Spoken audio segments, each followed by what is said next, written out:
Right now, without you knowing it, your body is doing something remarkable. Not your heartbeat, not your breathing, something slower. Something that started long before you were born and will continue long after you are gone. Your body is evolving.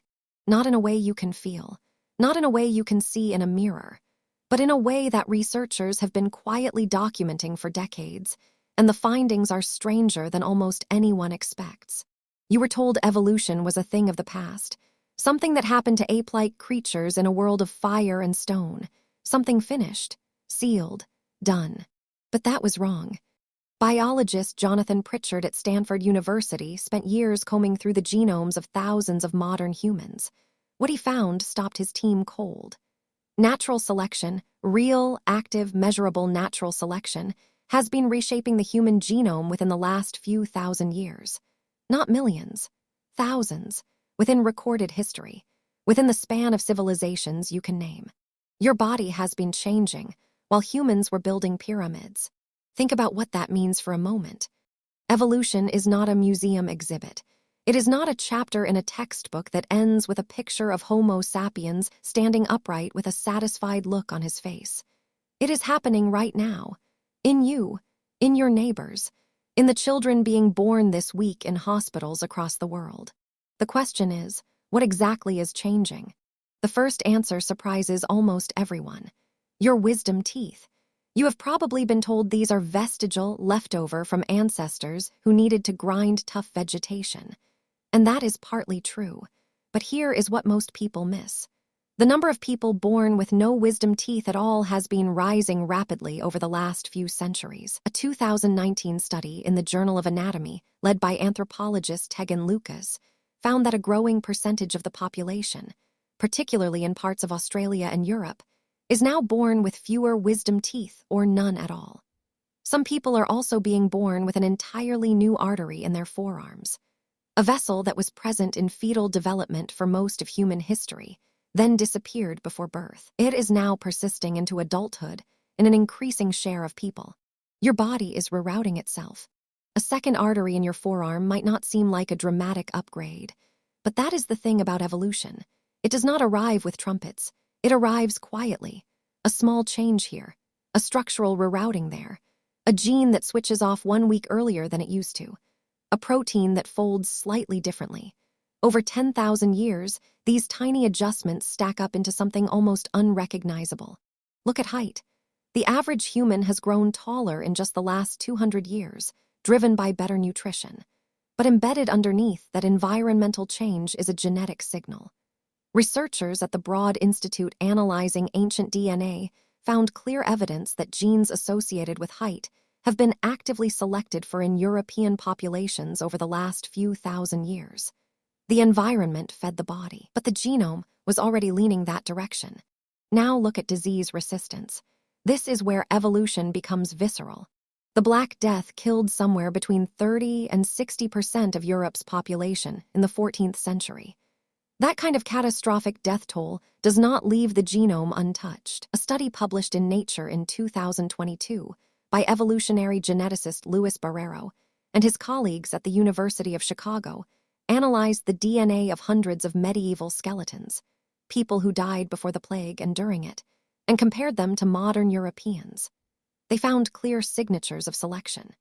Specific variants of immune genes that offered even a slight survival advantage were suddenly far more common after the plague. Survivors passed those variants to their children. Their children passed them to theirs. And some of those immune gene variants are now sitting inside modern Europeans today. Your immune system carries the memory of a catastrophe that happened 700 years ago. You never noticed, but it shaped you. Lactase persistence is another example that feels almost mundane until you look closely. Most mammals lose the ability to digest milk after infancy. For most of human history, so did you. Your ancestors who lived 10,000 years ago almost certainly could not comfortably drink a glass of cow's milk as adults. Then humans domesticated cattle. Suddenly, a mutation that kept the lactase enzyme active into adulthood became enormously valuable. More calories, more nutrition, more survival. That mutation spread through pastoral populations in Europe and parts of Africa with startling speed. Geneticist Mark Thomas at University College London has described it as one of the strongest signals of recent natural selection ever detected in the human genome. A random mutation became a superpower, and it spread because the world changed around it. That is the mechanism that so many people miss. Evolution does not push the body toward some ideal form. It pushes the body toward what works right now. In this environment, with these food sources, against these diseases, under these pressures. The moment the environment shifts, the target shifts with it. And your environment has never shifted faster than it is shifting right now. That is where things get complicated.